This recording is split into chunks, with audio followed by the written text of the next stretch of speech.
सब जान चुका हूँ मैं, आपको भी और आपके सत्य को भी। सब देख सकता हूँ मैं, आपके रूप को भी और अपनी हार को भी। मेरा मोक्ष आपके हाथों में लिखा है श्री राम।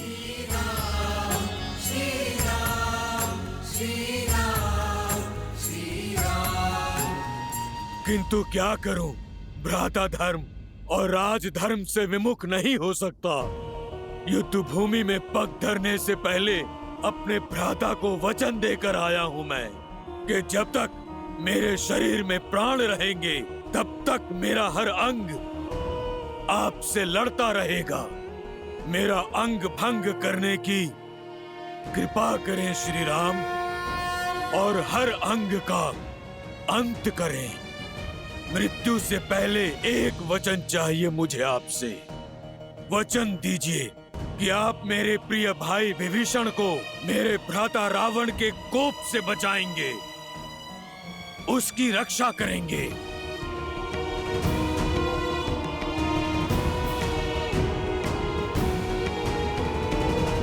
वचन देता हूं कुंभकर्ण, और मुक्ति भी।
राम नाम सत्य है, श्रीमन नारायण। भैया,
रघुकुंभ, मेरा अनुज।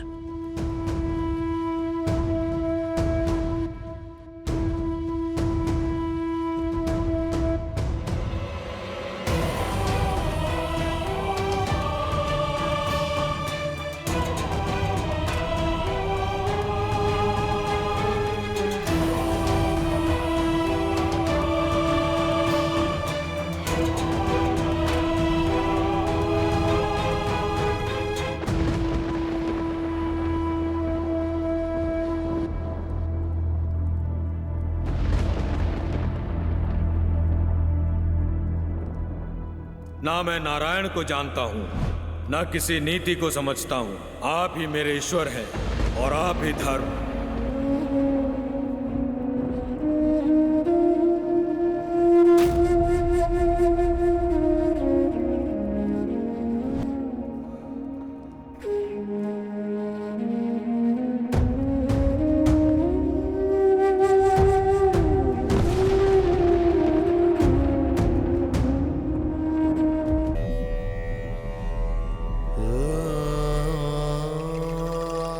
मेरा कुंभकर्ण, जिसकी एक गर्जना से भूमि कांपा करती थी। देखो, देखो कैसे कैसे मौन पड़ा है।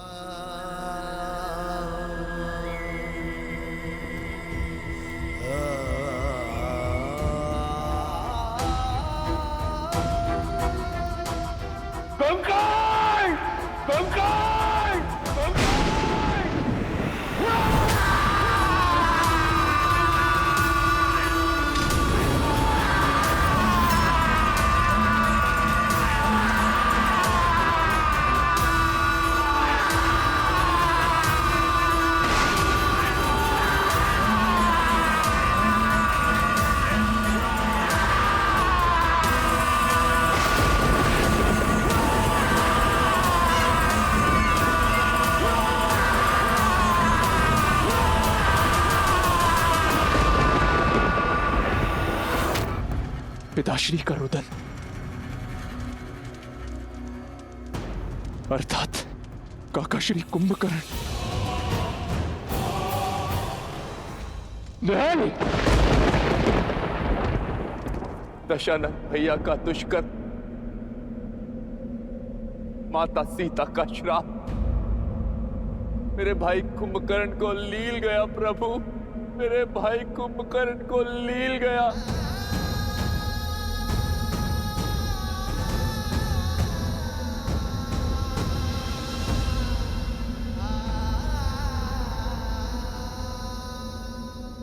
महाराज की चीत्कार?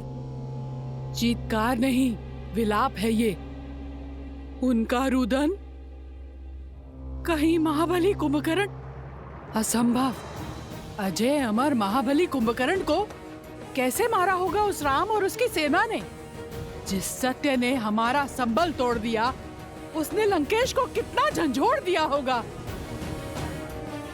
ये प्रहार कुंभकर्ण के तन पर नहीं, बल्कि लंकेश के मन पर हुआ है। अपने प्रिय अनुज को खोकर बौखला गया है वो। बुरा हुआ। आशा करती हूँ कि अब रावण को सुध आएगी। अपने भाई की दशा, उसकी मृत देह देखकर कदाचित रावण को अपने पापों का आभास हो जाए, उसे समझ आ जाए कि ये युद्ध उससे उसका सब कुछ छीन लेगा। उसका मान, सम्मान और उसका परिवार। देखते हैं महाज्ञानी अज्ञान के अंधकार से निकलता है या नहीं।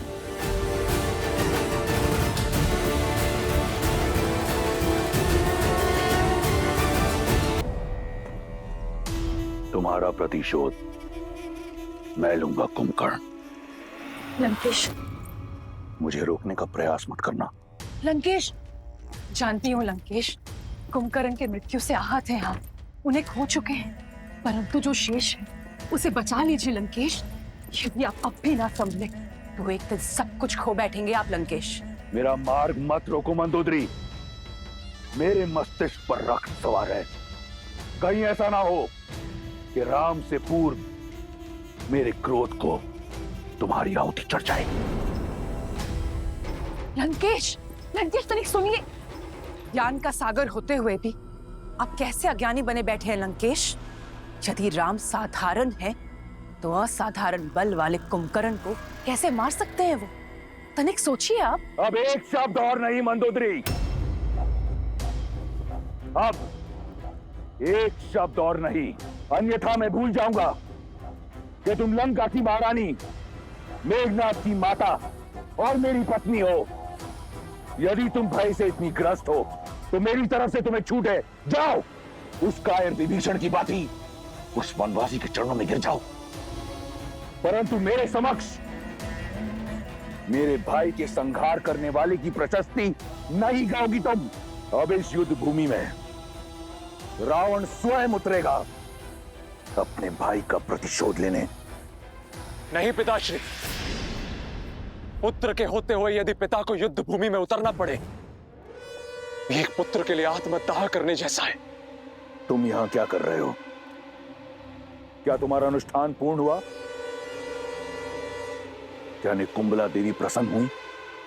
क्या उन्होंने तुम्हें अपना शक्ति अस्त्र और अजय अस्त्र दिया? आप निश्चिंत रहिए पिताश्री, शीघ्र ही अपना मनोवांछित वरदान भी प्राप्त कर लूंगा मैं। किंतु पूजा संपन्न होने से पूर्व मुझे कुंभकर्ण काका की मृत्यु का प्रतिशोध लेना है। मेघनाथ, मंदोदरी एकांत, मंदोदरी एकांत।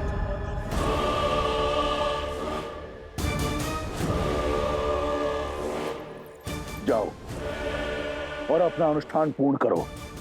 ये युद्ध मेरा है और मेरे रहते अब किसी को अपने प्राणों की आहुति नहीं देनी पड़ेगी। मैं ऐसा नहीं होने दे सकता पिताश्री। मेरे रहते आप युद्ध भूमि में उतरेंगे, इसका अर्थ तो यही हुआ ना कि आपका पुत्र लड़ने से पूर्व ही पराजित हो गया। नहीं पिताश्री, मैं ऐसा होने नहीं दे सकता। ना पिता युद्ध भूमि में उतरेंगे, ना ही भाई को अपना अनुष्ठान बीच में छोड़ना होगा।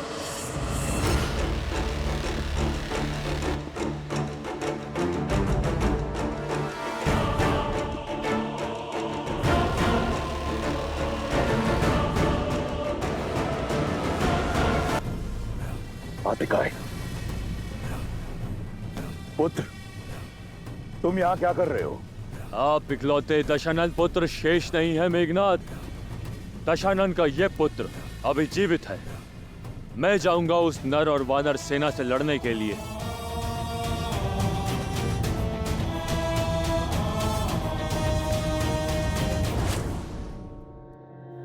भाई को खोने की जो पीड़ा आपको आहत कर रही है, वही पीड़ा मुझे भी कचोट रही है। बहुत हुई प्रतीक्षा, अब प्रतिकार होगा। युद्ध भूमि में उन नरों का संहार होगा।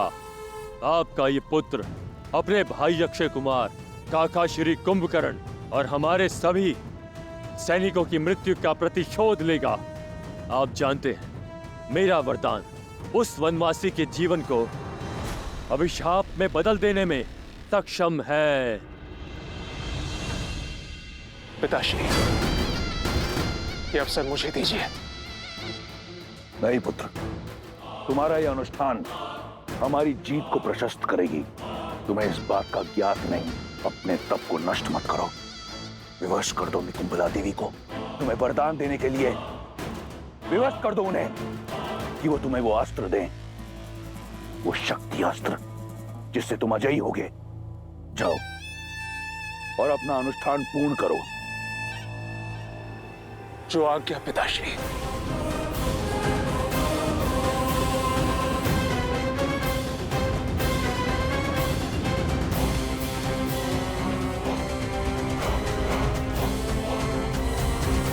आज्ञा दीजिए पिताश्री। आज्ञा है, परंतु एक चेतावनी भी। तुम युद्ध भूमि में उतर अवश्य रहे हो, परंतु तुम्हारा लक्ष्य राम नहीं, वो मेरा आखेट है। वयम रक्षामा, स्वयं रक्षामा।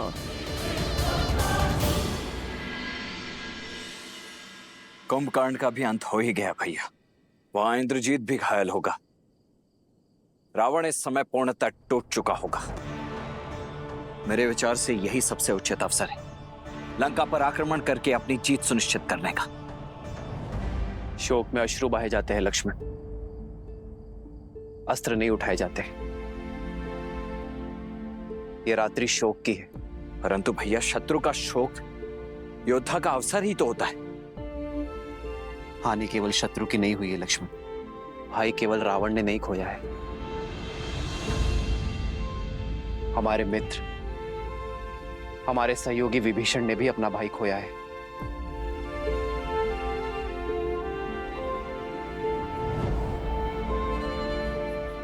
आज रात्रि उन्हें अपना मन हल्का कर लेने दो लक्ष्मण। युद्ध कल होगा।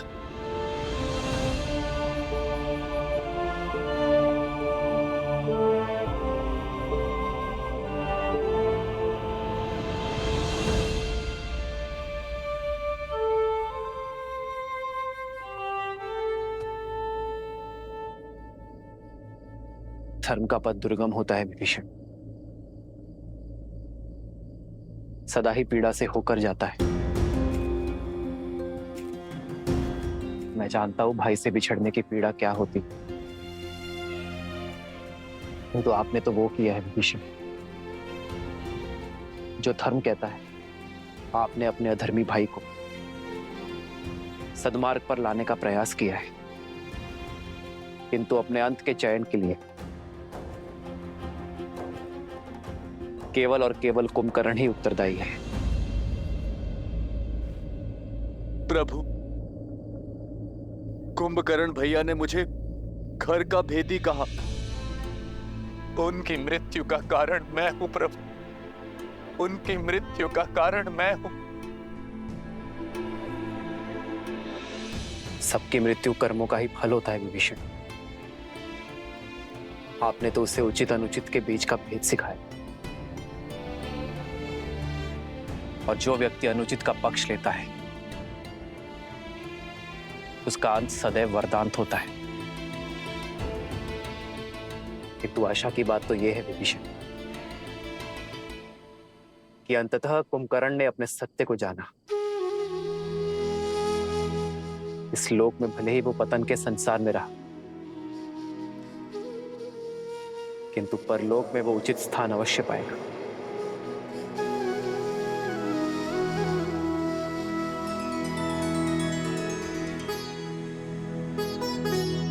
आप शोक मत करिए विभीषण, शांति पाठ पढ़िए और अपने अंतर मन को शांत कीजिए। भरी लोचन रघुपति निहारी, गयो विभीषण मन दुख भारी।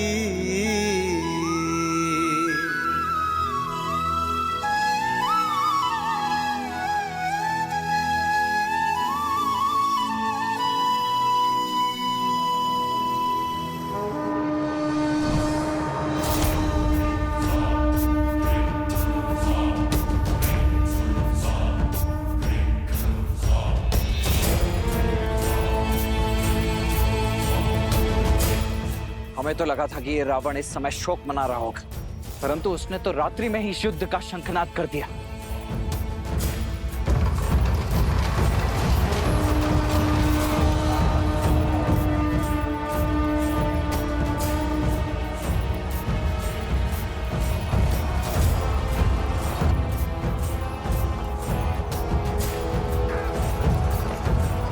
ये कौन आया होगा? केवल दो ही तो शेष हैं, रावण या उसका वो अभिमानी पुत्र मेघनाद।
ये कैसी माया, ये कैसा छल है?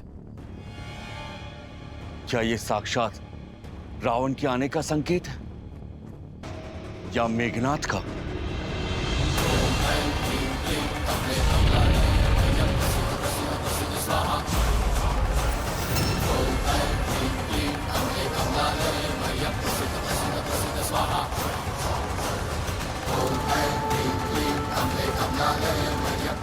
मुझे ये अजय रथ पुनः प्रदान करने हेतु आपका कोटि कोटि आभार। अब इस अजय रथ पर सवार होकर उन वनवासियों का अंत करने हेतु मुझे शक्ति अस्त्र भी प्रदान करे। वो अस्त्र जिसका काट न कोई अस्त्र है न कोई शस्त्र।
ये हो क्या रहा है भैया?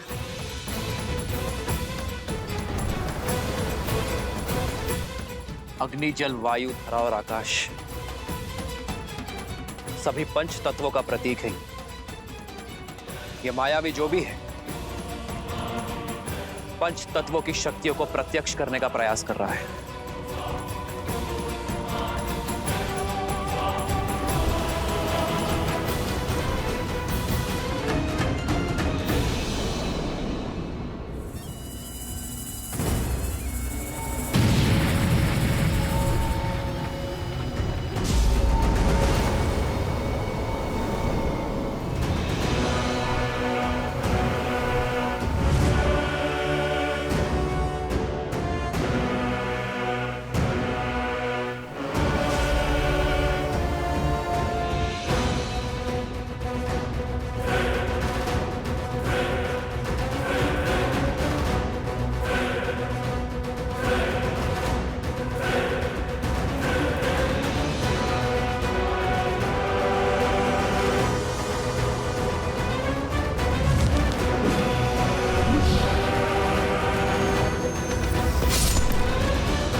या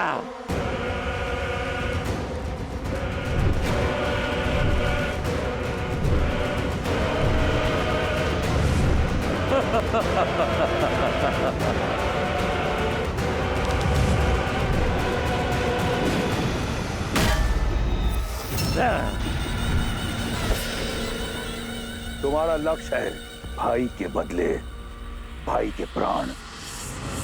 तुम्हारा भाई अक्षय कुमार और मेरा भाई कुंभकर्ण, इनके संहार का प्रतिशोध होगा लक्ष्मण के प्राण।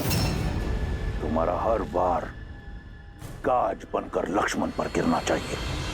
तुम तुच्छ वानरों से लड़कर अपनी शक्ति को कलंकित नहीं करेगा ये अतिकाय। मुझे राम का भाई चाहिए, लक्ष्मण चाहिए मुझे। अपने भाई अक्षय कुमार और अपने पिता के भाई वीर कुंभकर्ण का प्रतिशोध लेना है मुझे। उस राम के भाई लक्ष्मण से। लक्ष्मण, कहां छुपे बैठे हो कायर? कैसे रघुवंशी हो, युद्ध की ललकार पर भी मौन बैठे हो? भैया, ये दुस्साहसी आपके भाई की शक्ति को ललकार रहा है, रघुकुल के साहस को चुनौती दे रहा है। ये मुझे काहे कह रहा है? अब तो इसका मुख मेरे बाण ही बंद करेंगे। आज आप मुझे मत रोकिएगा भैया, मुझे आज्ञा दीजिए भैया। जाओ लक्ष्मण, किंतु सजग रहना। इस मायावी की शक्ति और युक्ति का हमें ज्ञान नहीं। अपनी शक्तियों को पंच तत्वों में ये बांट सकता है। विभीषण जी से पूछते हैं, वो वहीं शिविर में ही है। नहीं मित्र, विभीषण अभी शोक में है, उन्हें विचलित करना उचित नहीं होगा। आप चिंतित मत होइए भैया, आज इस दुष्ट को इसी के पंच तत्वों में विलीन कर ही आऊंगा मैं।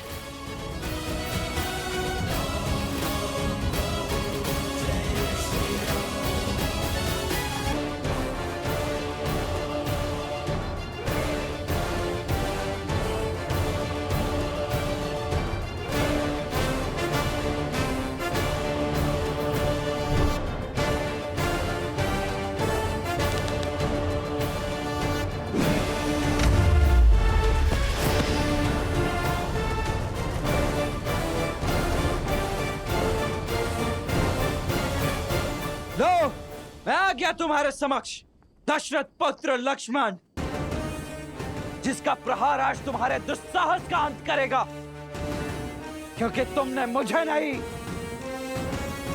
साक्षात अपने काल को ललकारा है। तुम हो लक्ष्मण, तुम बनोगे मेरा काल। इतना छोटा सा, इतना कोमल सा काल। बस एक गुण है तुम में जो तुम्हें मेरे आखेट के योग्य बनाता है। वो ये है कि तुम उस राम के भाई हो।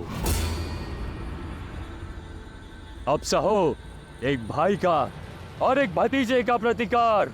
आक्रोश जोश क्रोध का ये क्षण है प्रतिशोध का, ललकार और पुकार का ये क्षण है अति विरोध का।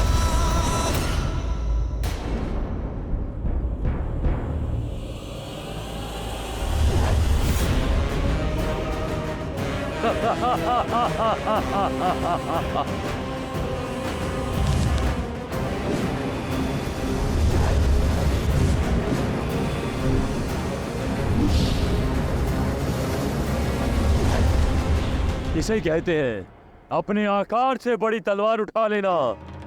तुम ना तो मुझसे युद्ध के योग्य हो और ना ही मेरे हाथों मारे जाने के। पर राम का भाई होने का कड़वा फल तुम्हें भुगतना होगा।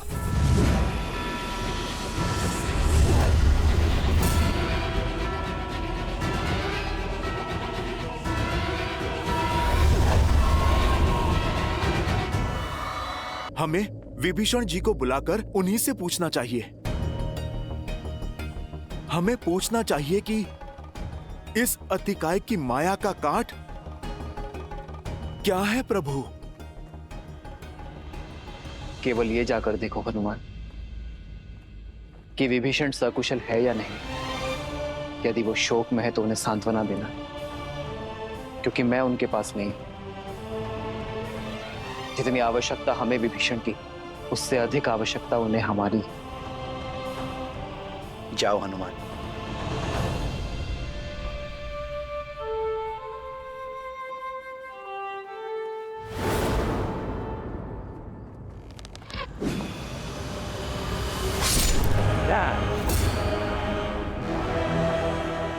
अधिक सह नहीं पाओगे मेरा बल। स्मरण कर लो अपने कुल देव को और मांग लो क्षमा। राम का छोटा भाई बनकर जन्म लेने के अपराध को। इस पर आक्रमण तब करना होगा जब इसका ध्यान ना हो।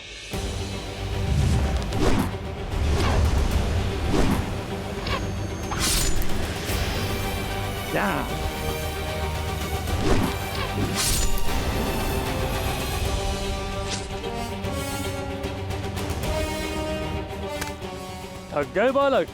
उठाओ धनुष, कोई लाभ नहीं है। चलाओ चलाओ। तुम इतने निर्बल हो चुके हो, तुम्हारे बाण मुझ तक पहुंच भी नहीं पाएंगे। मूर्ख अभिमानी!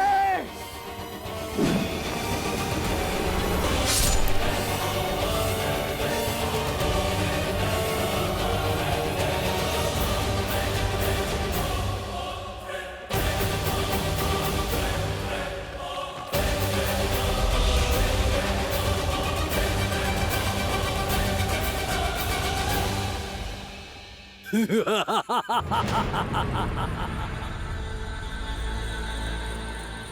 तुम ना ये तुम्हारे बाण मेरे कवच की कोई काट नहीं कर सकता।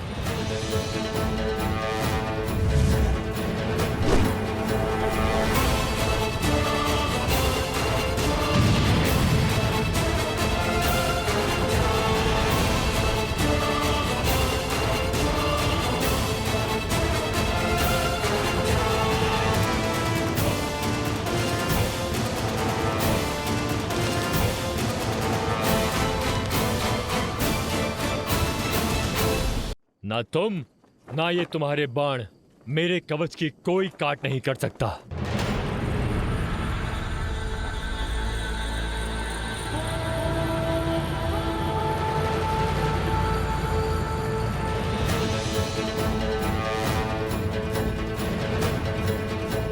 जय श्री राम।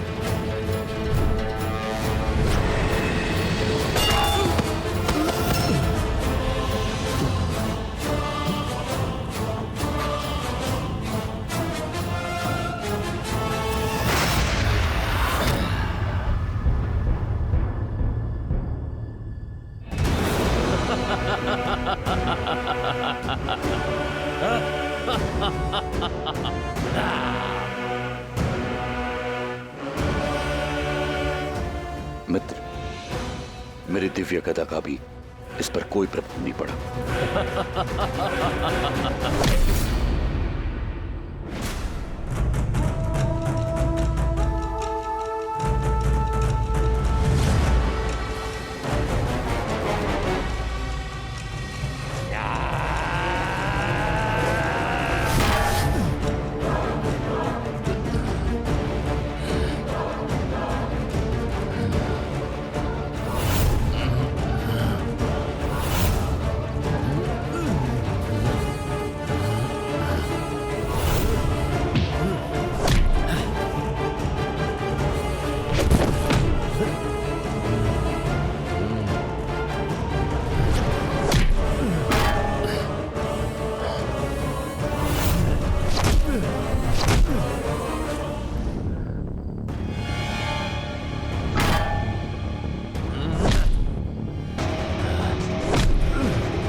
लक्ष्मण,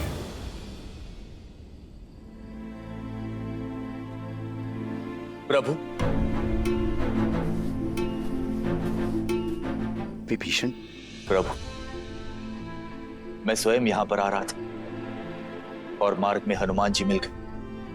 आपने ही कहा था कि धर्म का मार्ग पीड़ादायक होता है, परंतु उस पे आगे बढ़ते रहना ही हमारा कर्तव्य है। इसीलिए अपनी अंतरात्मा को शांत कर धर्म का कार्य करने आया। ये अतिकाय है।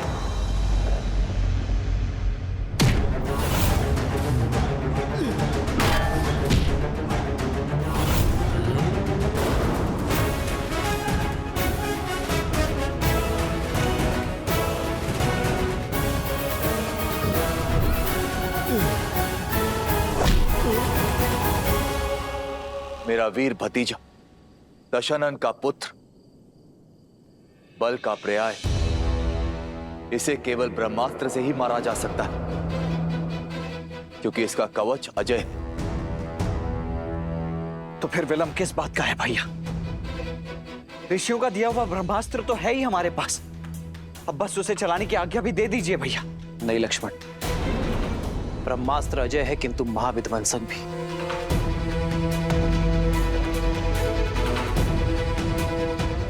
ब्रह्मास्त्र सृष्टि की रक्षा के लिए होता है, किंतु उसकी ऊर्जा सृष्टि का विनाश भी कर सकती है। एक के प्राण लेने के लिए हम ब्रह्मास्त्र का उपयोग नहीं कर सकते लक्ष्मण। यह अस्त्र सर्वशक्तिशाली है। यदि आवाहन किया तो सहस्त्रों जीवों को लील जाएगा। केवल वानर और राक्षसी नहीं, जीव जंतु और अन्य पशु पक्षियों को भी अपना आहार बना लेगा, और यह हमारे मूल्यों के विरुद्ध है लक्ष्मण। इस धर्म युद्ध में निर्दोष जीवों का जीवन छीनने का धर्म नहीं कर सकते हम। जानता था मैं तुम ब्रह्मास्त्र का आवाहन नहीं करोगे। जिस धर्म के मार्ग पर तुम चल रहे हो राम, ये मार्ग बहुत कठिन है। उस मार्ग पर चलते चलते सत्य, मूल्य और आधार पांव की बेड़ियां बन जाते हैं। मेरे अतिकाय के पांव में ऐसी कोई बेड़ी नहीं। वो तुम्हारी सेना पर तलवार की वार सा गरजेगा। विजयी होगा मेरा अतिकाय। और यदि तुमने अपने मूल्यों को त्याग कर ब्रह्मास्त्र का आवाहन किया, तो जिस धर्म की राह पर तुम चल रहे हो वो धर्म में त्याग देगा। तुम्हारा मूल्य, तुम्हारा महत्व समाप्त हो जाएगा। कोई अंतर नहीं रहेगा राम और रावण में। स्वयं अपनी सेना का काल बन जाओगे, क्योंकि ब्रह्मास्त्र की शक्ति सबको लील जाएगी। भैया, युद्ध जीतने के लिए लड़ा जाता है और इस युद्ध में हमारी जीत का साधन केवल ब्रह्मास्त्र है। यदि इस युद्ध में इस अस्त्र का उपयोग नहीं किया गया तो निश्चित रूप से ये युद्ध हम हार जाएंगे भैया। और यदि चला तो ये हमारी सेना का नाश कर देगा। आप समझने का प्रयास नहीं कर रहे हैं भैया। ये अतिकाय अकेले ही हमारी समस्त सेना का नाश कर देगा। मृत्यु तांडव तो तब भी होगा ही भैया।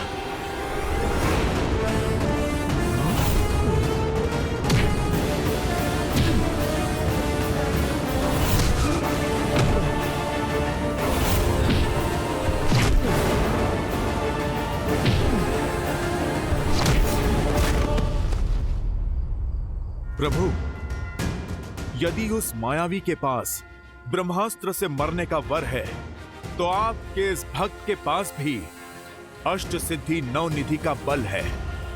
आप मुझे उसका सामना करने की आज्ञा दीजिए। हाँ भैया, व्यर्थ करने के लिए समय नहीं है हमारे पास शेष। प्रभु, कृपा करके आज्ञा दीजिए। नहीं हनुमान, एक वरदान तुम्हें मिला है, इसलिए मैं दूसरे वरदान की मर्यादा को भंग नहीं कर सकता। यदि तुमने अतिकाय का अंत किया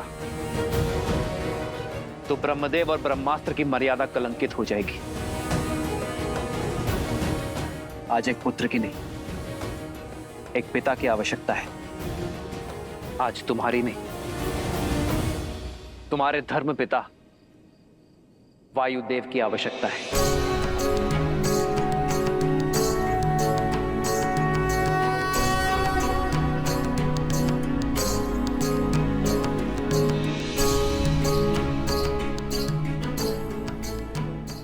धर्म पिता वायुदेव, आपका पुत्र आपका आवाहन करता है।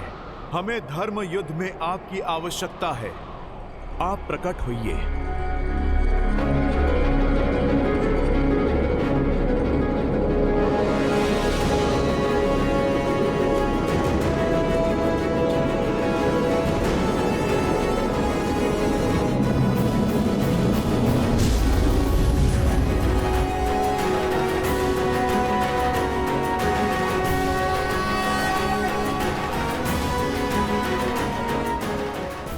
वायुदेव, आज धर्म और अधर्म के इस मुठभेड़ में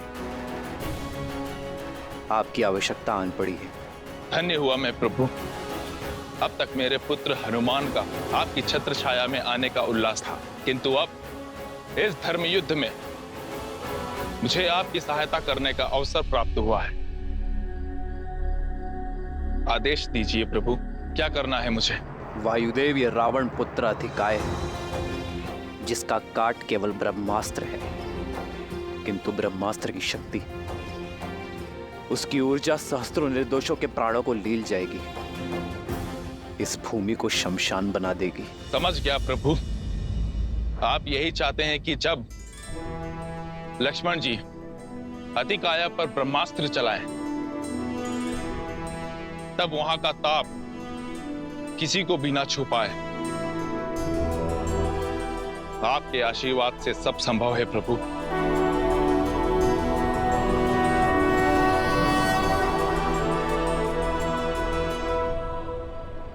जाओ लक्ष्मण। जो आज्ञा भैया। आक्रोश जोश क्रोध का ये क्षण है प्रतिशोध का, ललकार और पुकार का ये क्षण है अति विरोध का। ये युद्ध है महायुद्ध है, ये युद्ध है महायुद्ध है।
अपने अंत के लिए सज्ज हो जाओ अधिकार।